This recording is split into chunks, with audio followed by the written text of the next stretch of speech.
Welcome back to the channel. My name is Okuchukwu Ben Obi. And today, we are continuing our conversation on the parallel. We are still asking the hard questions. Questions that people often avoid or find it difficult to ask. What if the same problems destroying African nations are the same problem growing inside many of our churches? What if corruption did not begin in government offices alone? What if the culture of silence, fear, blind loyalty, and abuse of power has become normal, both in politics and in religion? Welcome to the parallel. Today, we are putting African governments and African churches side by side, not to attack faith, not to hurt or insult religion, but to ask difficult questions that many people are afraid to ask.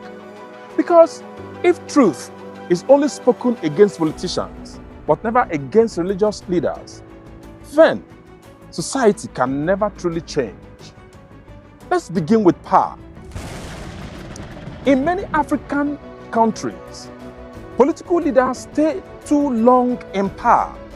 Some manipulate constitutions, some silence opposition, some surround themselves with loyalists who never question them. Now look at many churches. How many religious leaders cannot be questioned? How many surround themselves only with people who praise them? How many members are afraid to speak honestly because they fear being cursed, removed, or publicly shamed? In government, we call it dictatorship. In church, we sometimes call it spiritual authority. That is the parallel. Now, let's talk about accountability. African citizens constantly complain that politicians are not transparent with money. Budget disappears, public funds vanish, leaders live in luxury while ordinary people struggle. But in many churches, members also give sacrificially without accountability. People donate from poverty. Widows contribute their last savings. Young people sow seeds, hoping for miracles. Yet in some places, there is no transparency, no financial reporting, no questioning. The leaders become richer and the people remain desperate. In politics, we call that exploitation. Why do we struggle to call it the same thing in religion? This is the parallel. Now let's discuss hero worship. In African politics, supporters defend leaders no matter what they do. A politician can fail completely and people still fight for him simply because he belongs to their tribe, party, or region. Now look at church. Some followers defend religious leaders under every circumstance, even when evidence of wrongdoing appears, even when manipulation is obvious, even when people are hurt emotionally, financially, or spiritually. Why? Why is that so? Because many people have been taught that loyalty is more important than truth. And once a society values loyalty over truth, corruption grows comfortably. This is another parallel. Let's talk about extravagance. Across many African countries, government officials move in long convoys. Dozens of vehicles, sirens, heavy security luxury lifestyles funded by taxpayers' money, while ordinary citizens struggle with poor roads, unstable electricity, unemployment, and inflation. Citizens complain constantly. How can leaders live in this way while the people suffer? But now look carefully at some churches. Some religious leaders also move in convoys, luxury cars, expensive display of wealth, lavish lifestyle, funded by ordinary members giving tithes and offerings sacrificially. The same members who cannot afford school fees, the same members struggling to eat twice a day, the same members praying for financial breakthrough, yet millions are spent maintaining images of power and status. In politics, we call it misuse of public resources. In religion, many people call it proof of God's blessing. This is the parallel, my friend. This is the parallel. Now let's talk about education. Many African governments proudly establish universities and schools. Yet, year after year, thousands of graduates leave school without practical skills. Degree increases, yet unemployment increases. Graduates struggle to think critically, innovatively, or solve problems. The system produces certificates without capacity. Now, look at many church-owned schools. Some charge extremely high fees in the name of excellence and morality. But after graduation, many students face the same reality: weak practical skills, poor critical thinking, limited innovation, and dependence on connections rather than competence. So what exactly changed? In both systems, they produce graduates who are not equipped to transform society. Then, we must ask difficult questions if this is so. Education should not just produce people who can pass exams. It should produce thinkers, builders, problem solvers, responsible citizens.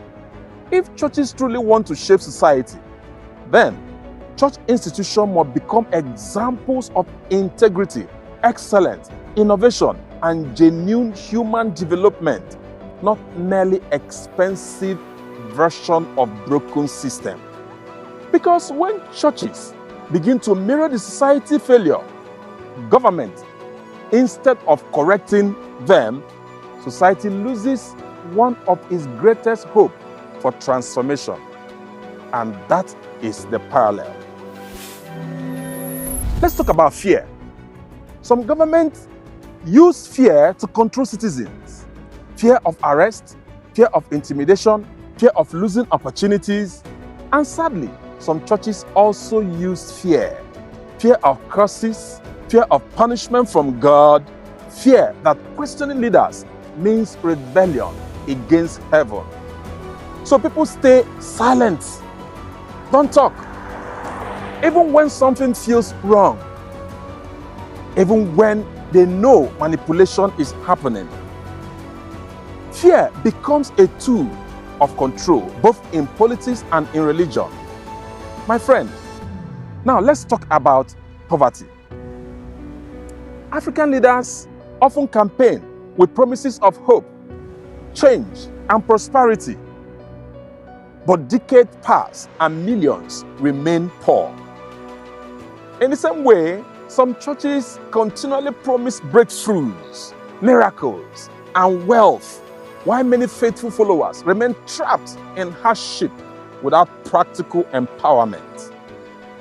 Sometimes people are taught to pray endlessly without being taught critical thinking, financial discipline, education, responsibility, or community development. Religion becomes emotional relief without transformation. Karl Marx called this the opium of the masses. And politicians love this, that kind of society, yes, because people who never question anything are easy to control. Another religious parallel is silence. In many African churches, corruption survives because good people stay quiet. The same thing happens in churches. Many sincere Christians see unhealthy practices but say nothing. Why? Because speaking can bring isolation, insult, or accusation of lacking faith. But silence never heals institution. Silence protects the dysfunctional society. A society where nobody can ask questions will eventually decay, whether it is government or church. But this message is not about condemnation. It is about reflection, because the church was supposed to be different. The church was supposed to model integrity, compassion, humility, justice, and truth. It was supposed to produce citizens who reject corruption and not to normalize it. Think about it carefully. Think about it carefully. If church members learn honesty in the church, they will practice honesty in government offices. If church members learn accountability in church, they will demand accountability from politicians. If church members learn servant leadership in church, they will become leaders better in the society. The moral condition of a nation is deeply connected to the moral condition of its spiritual institutions. That is why this conversation matters. Now, there is hope. It is not hopeless for Africa. There is hope. Africa is not doomed. Nigeria is not doomed. Ghana is not doomed. Kenya is not doomed. South Africa is not doomed. Zimbabwe is not doomed. There is hope. The future can still change.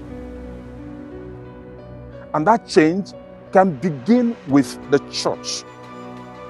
Imagine churches that encourages critical thinking, practical financial transparency, help the poor genuinely, empowering young people, welcome accountability, and teach truth without manipulation. Imagine churches producing leaders with integrity instead of followers with blind loyalty. Imagine spiritual communities that care more about character than celebrity. That kind of church would transform nations. Because governments are not created from thin air. Government comes from society. And societies are shaped by values. If churches begin to model truth, justice, humility, discipline, and accountability, future politicians will emerge from that culture. The same places that once produced silence and fear can begin producing courage and integrity. That is the hope. The goal is not to destroy faith. The goal is to challenge hypocrisy. Because Africa does not only need economic revival, Africa needs moral revival. And if the church can rediscover its responsibility to truth, service, and accountability, then our nations can still rise to greatness. This is the parallel. This is the parallel. If this message made you think, please share it, subscribe, and join the conversation respectfully in the comment section. Because difficult conversations are often the beginning of real change.